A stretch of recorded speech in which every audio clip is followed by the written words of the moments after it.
پشتی bidawîhatina Gera duyem gotûbêjên Komara Îslamî û Amerîkayê، ebas Eraqçî، vezîrê karên derveyê Komara Îslamî ya Îranê, atmosfera gotûbêjên bi avaker vesîv kir û got ku van li ser zincîrek prensîp û armancên gotûbêjên gihîştînê tê gihîştînekê baştir.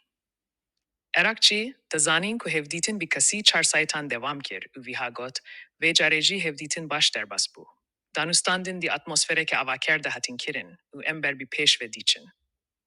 Her wiha tekez li ser vê yekê kir ku her du alyan biryar danê danûstandinan berdewam bikin û ji roja çarşema bêve gotûbêjên teknîkî li ser asta pîsporan li umane dê bên kirin.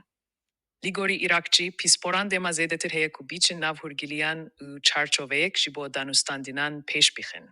û biryarê roja şemiya bê li umane, Gera nû ya danûstandinan li ser asta pîlebilind li ser çarçoveya ku ji aliyê pîsporan ve hatiya amade kirin, vêre li derxîstin. Serokê Danûstandinanê Komara Îslamî ya Îranê got, piştî civînên teknîkî, em ê di rewşeka baştir de bin ku îhtimala gihîştîna hevdê gihîştînê binirxînin.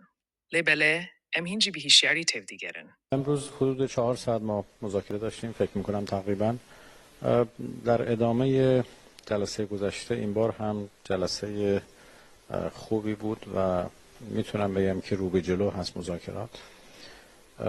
ما این بار موفق شدیم در خصوص یک سری اصول و اهداف به یک تفاهم بهتری برسیم و نهایتاً قرار شد که مذاکرات ادامه پیدا بکنه و وارد مرحله بعدی بشه، به این ترتیب که جلسات کارشناسی شروع بشه.